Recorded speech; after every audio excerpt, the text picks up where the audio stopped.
Hello, friends. Welcome to the Thinning of the Veil podcast. I'm your host, Tia Smith, and I have a doozy of a Thinning of the Veil story today, and I'm excited. I was actually given this story by one of my dear friends. It's one of his ancestors, and it turns out that I am related to this gentleman as well.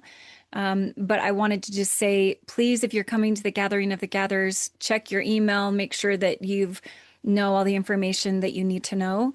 It's coming in 2 days. And I'm so excited to meet everyone because a lot of times these things are just email related or over the phone, meeting with people. I don't get to meet with a lot of you in person. So I'm so grateful for this opportunity.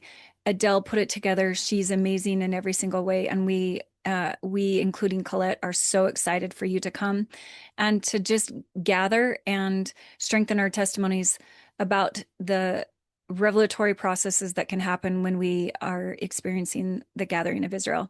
So today's story is going to be about a gentleman and his family called Jonathan Hale.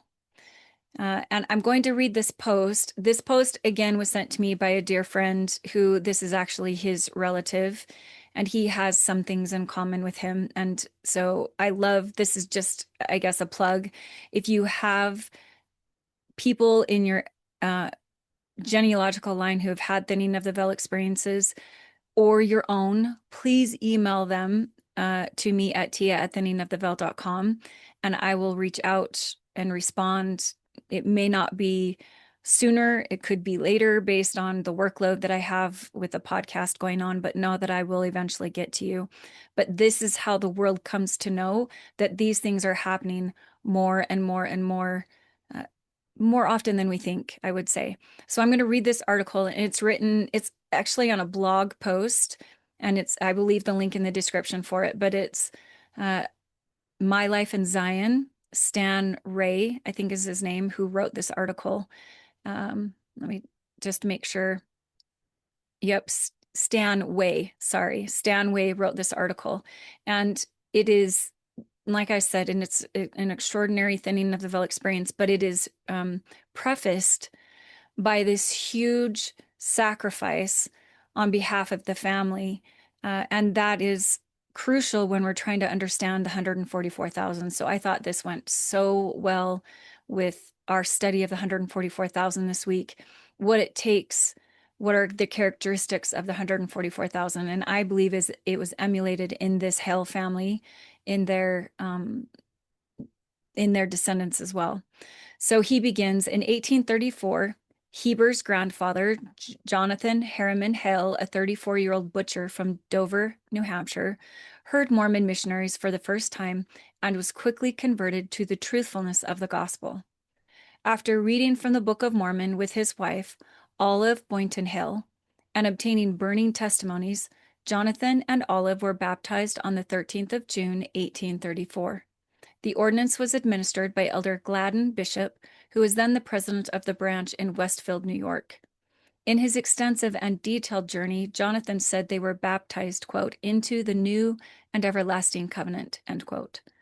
2 months later, Jonathan was ordained an elder and set apart to preside over the Dover branch, which had just been organized. As many converts did during this period of time, Jonathan built a burning desire to personally meet the prophet Joseph Smith for himself. So in the spring of 1835, he left Olive and their 2 children and went to Bradford, Massachusetts, their former home. There he met 2 close relatives who had also joined the church, Henry Harriman and Jonathan Holmes. From there, they drove westward to Kirtland, Ohio, on an 18-day journey where they eventually arrived to meet the prophet.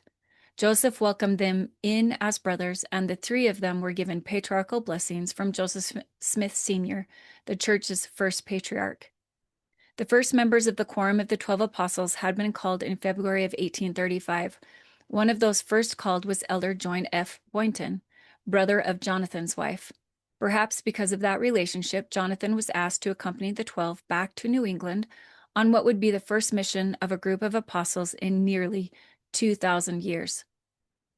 Once in the East again, they held several conferences and built up the scattered branches of the church. On May 30th, Jonathan and elders Thomas B. Marsh and David W. Patton visited Martin Harris in Palmyra and climbed the hill Cumorah, where, according to Jonathan's journal, they offered up thanks to the Most High God for the record of the Nephites and for other blessings. They then traveled through Palmyra, going from house to house, and inquired into the character of Joseph Smith, Jr., previous to his receiving the Book of Mormon. Far from having the despicable person his detractors had alleged him to be, Joseph was declared by those who knew him to have been as good as young men in general. After a 2-month absence and traveling nearly 1,500 miles on foot, Jonathan would return home to Dover, but only for 6 weeks before leaving again to assist the brethren in Salem, Massachusetts. And so Jonathan Hale's involvement with the early building up of the church in this dispensation would continue his entire life. He would travel with apostles on their missions and even see his oldest son, Arrowit, baptized by Wilford Woodruff. He would move his family to Kirtland, where he would assist in the building of the temple and would be ordained a 70 and serve a mission with Wilford Woodruff. He would face persecution and assist as the saints fled from Ohio to Missouri, only to face more persecution and once again travel with the saints to the river town of Nauvoo. In Nauvoo, he served as bishop, colonel in the Nauvoo Legion, director of schools, collector of donations and tithing of the Nauvoo Temple, and recorder of baptisms for the dead. And when the saints were driven from Nauvoo, he helped direct the exodus. He and Olive lived truly consecrated lives. After recovering from a broken leg and assisting others to leave, he and his family left Nauvoo and traveled to Council Bluffs, Iowa, where they arrived on the 17th of July, 1846. The day after their arrival, a meeting was held, and several men were selected as bishops to assist and preside over the families of the brethren who had recently left as members of the Mormon Battalion. These bishops were also to assist in bringing the remaining saints in Nauvoo to join with the main branch of the church, but were too poor to have been able to leave as of yet. Naturally, Jonathan was one of the men called to this position. 4 days later, his duties were doubled, though, as he was called along with 11 other men to preside on a special high council of the church. This traveling high council was to preside on the east side of the Missouri River as saints settled temporarily in both Council Bluffs and winter quarters to the west. That same day, he was also given the assignment, with 2 others, to go to Fort Leavenworth and collect the pay of the members of the Mormon Battalion for the families to have their funds. On August 27, 1846, Olive gave birth in a tent to their last daughter, Clarissa Martha Hale. She would be their 4th daughter and the 8th and last child born into their marriage. Malaria was ravaging the camp in which the Hale family lived, and within days, Jonathan had caught the deadly disease. With Jonathan sick in bed, he called his family around him to counsel them and bid them goodbye. He gave them his blessing and said, "Stand by the faith and continue with Brother Brigham and Brother Heber to the Rocky Mountains. It is God's work, and we must not fail. Do not be persuaded to turn back, even though our relatives insist upon it. Go with the church, and God will bless you and preserve you." At the High Council meeting the evening of September 5th, 1846, it was announced that Brother Hale was dead. His brethren were surprised that such a young and vigorous man, aged 46, had succumbed so quickly to the disease. A hole was felt without him there. Olive had also caught malaria, and just 4 days later she also called their children to her bedside, showed them great love and affection, and gave them some parting counsel, realizing she was about to leave this life. To know that her children were about to be orphans on a trek to the Rocky Mountains must have filled her with much anxiety.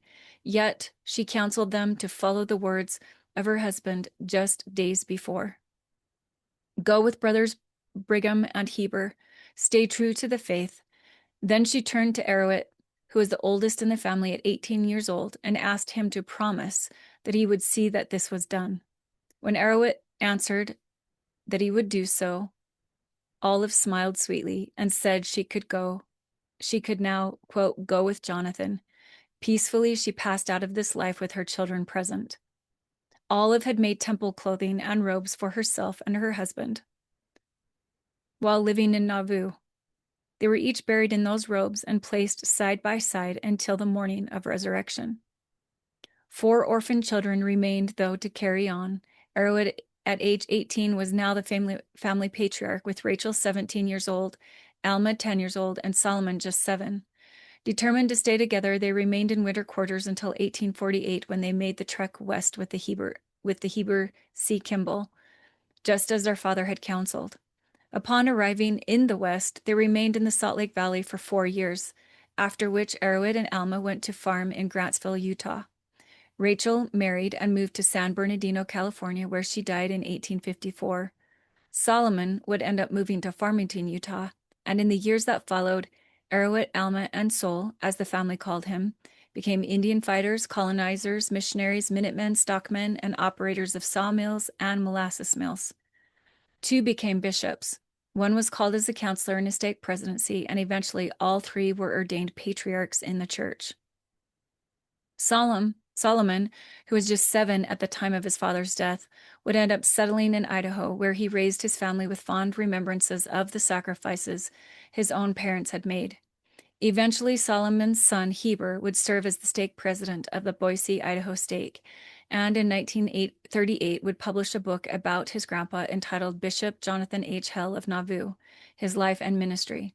It is from this book that I've collected the rare gems of sacrifice stated above, and now share with you what is perhaps my favorite of all the Hale family experiences, as shared in Heber Q. Hale's book and in the other Hale family members' journals. In 1874, United States Senator Robert S. Hale of Vermont approached Congressman George Q. Cannon of Utah in Washington, D.C., and made inquiry about the family of Jonathan H. Hale, whom he knew had migrated with the Mormons to the Rocky Mountains. Senator Hale was collecting information for a Hale family genealogical record, which he was compiling at a great cost to himself, and which he planned to have published. Congressman Cannon knew all the Hale boys very well and informed Senator Hale that although Jonathan Hale had never made it to the Rocky Mountains, he had 4 children who did. George Q. Cannon then put all the parties in touch with one another, and the genealogical data increased exponentially. However, Senator Robert S. Hale passed away before his compilation of the family records was complete, and the book project was taken up by Senator Eugene Hale of Maine, who was also a family member. The Hale boys expressed a great desire to secure a copy of the completed record and book, and it was eventually provided to them. Senator Eugene had no appreciable interest in the record after it had been finally completed and published. However, to the Hale family in the West, it was an answer to prayers on both this side of the veil and the other for temple work to be done in the temples of the church. I now share the handwritten account of Alma Hale, Jonathan and Olive Hale's son, from his journal regarding the importance of temple work they could now engage in. Wrote Alma, "My brother Arrowhead and I had talked and counseled together a number of times concerning the work of our dead which needed to be done. First, we talked of going to the St. George Temple to do the work, but found it would be too far, and as a result, so expensive that we were compelled to abandon the idea. So we decided that we would remove to a place near the Logan Temple and do our work there when that structure was completed. Accordingly, in the spring of 1887, I moved my wife Ellen and her family to Gentile Valley, Idaho, and in April 1888, my wife Sarah and her family moved to Smithfield, Cache County, Utah, thus placing us in close communion with the Logan Temple.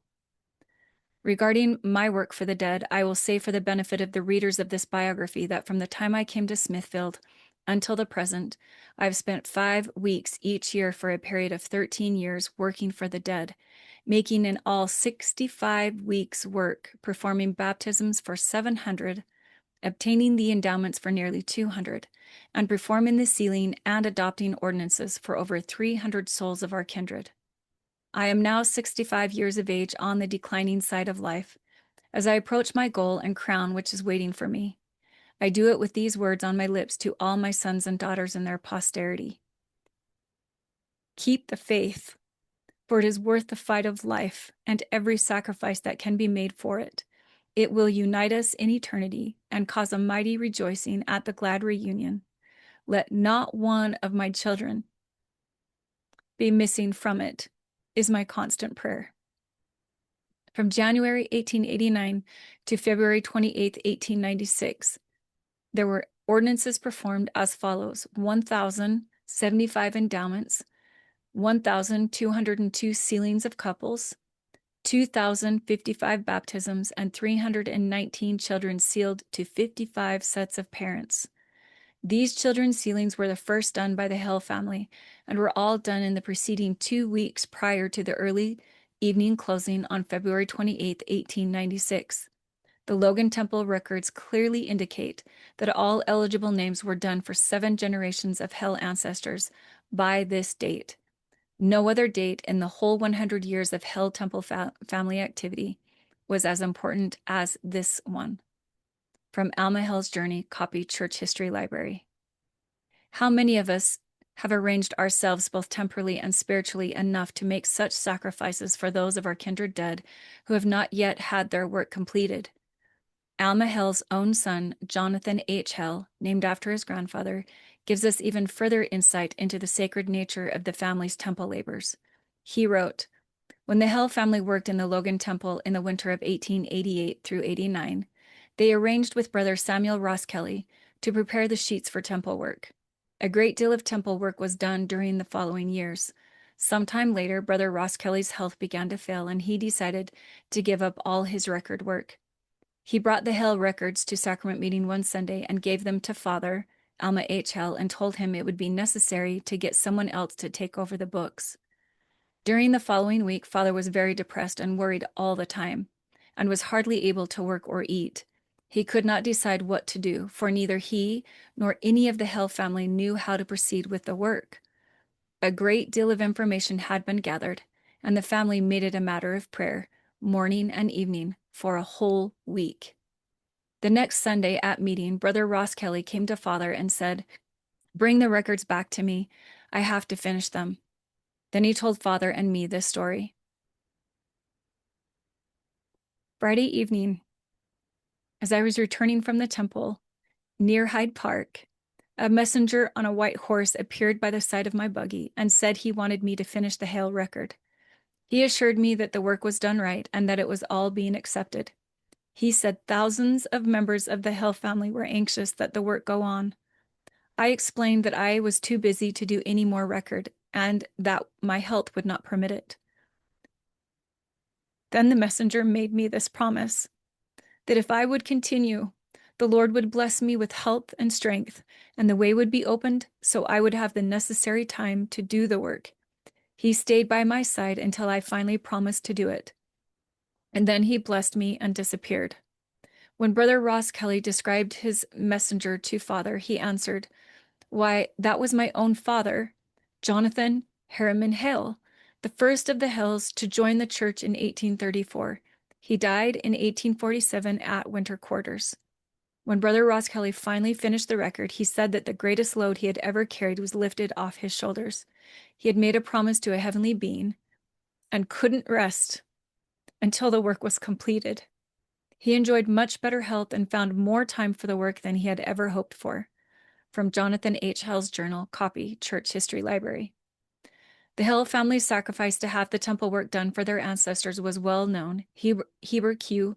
Hale wrote, "It was authoritatively recognized that up to the time Arrowit, Alma, and Solomon, Heber's uncles and father, had completed their personal ministrations in the Logan Temple, their labors in behalf of their progenitors had far exceeded that performed by any other family in the church, at least in that temple. It was at this juncture, upon the completion of their record of sealings of husbands to wives and children to parents, following a Hale program in the Logan Temple one evening in February 1896, that a strange phenomenon was reported. The sacred structure, it said, became suddenly illuminated, flooded from dome to foundation with a blaze of light. Apostle Mariner W. Merrill, who was then president of the temple, observed the phenomenon as he was traveling on the highway that night from Logan to Richmond. It was likewise observed by many residents of Logan. President Merrill viewed the occurrence with some concern, the account in the Deseret News read, and he made anxious inquiry the following morning to determine the cause. There was no electric lights in Logan at that time, and no means were provided for illuminating the temple in any such manner. Furthermore, he had closed the temple for the night and was on his way home. He could find no physical means by which to answer his interrogations. The following night, however, the temple was again flooded with illumination, the same as the previous night. President Merrill finally concluded and announced to the General Assembly in the temple that this beautiful and glorious manifestation was a spiritual phenomenon. The matter was subsequently called to the attention of President Wilford Woodruff, the account continued, who declared it to be an assembly of the great Hale family from the spirit world, who had gathered within those sacred walls in exultation over their liberation through the beneficent ministrations in their behalf. From Heber Q. Hale's book, Bishop Jonathan Hale of Nauvoo, His Life and Ministry, pages 170 to 171. As I've studied much this week of the lives of the Jonathan Hale family, I have been touched repeatedly by the Spirit and by the thoughts of my own kindred dead. Zeal for the gospel, consecration, and lives of holiness have been a theme that is woven throughout the generations, as I've read of this large and ever-growing family. That the veil is so very thin, and that our own ancestors are awaiting their temple work to be completed is more than obvious. And if we might just live our lives in such a manner, perhaps there will be aid from sacred sources for us too. It is indeed a spiritual phenomenon to consider a house of the Lord illuminated from afar by the presence of an assembly of our kindred dead. That such an occurrence could be common in our varied stakes of Zion is a goal and hope we should all pray to attain. I know I personally have lots to do, both temporally and spiritually, to see such a spiritual phenomenon in my life, but that such an occurrence is possible, I have no doubt. The words of one of my favorite hymns comes to mind. I have work enough to do ere the sun goes down, for myself and kindred too, ere the sun goes down. Every idle whisper stilling, with a purpose firm and willing, all my daily tasks fulfilling, ere the sun goes down. I have work enough to do, hymn 224. That we might all complete our works accordingly is my prayer. Your friend, Stan Way. I echo Brother Way's testimony that it is my constant prayer that we complete the works of the generations, that the temples may be full of light, and not just from our electrical light bulbs, but from those on the other side of the veil who are attaining and gaining glory because of the work that we are accomplishing. We have no idea, my friends, how much the veil can thin when we're doing this work. I think we are getting a little bit of a taste of it, but I believe the closer we get to the second coming, more and more will be revealed, more light and knowledge will flow from the heavens above. I am grateful that I have been invited to do this work. And this story is not only about a relative of mine, but it also, I happen to live in Hyde Park. So it is a time and a space where I know it well. And I'm grateful that as I drive to the temple, it's lit up, but I cannot wait for that day when it's lit up for a wholly different reason, that our ancestors are pleased with the work that we were doing in that holy house of God. May you rend that veil of unbelief that these things can happen to you. It is in the sacrifice and in the toiling of living the gospel of Jesus Christ and in doing the work of the gathering that we find the strength and power to have that veil parted. As we make covenants in those houses of our Lord and Savior Jesus Christ, who we are so blessed to have so many upon this earth, that just means more opportunities for this veil to thin. That your testimony and my testimony may echo around the world to those who do not know of these things. I'm grateful that you have joined me today. I'm hoping that you're understanding that it's this calling, this striving, the sacrifice, and the sanctification that brings about God's purposes, as echoed and is going to be echoed in the lives of the 144,000 all over the world. That power is here, and it will increase in days to come, saving us from the wrath and the indignation that is coming for all peoples if we will not repent. Have a great week. I can't wait to see some of you in a few days It's going to be fun and glorious, and I am looking forward to it. We'll talk to you soon, friends. Bye.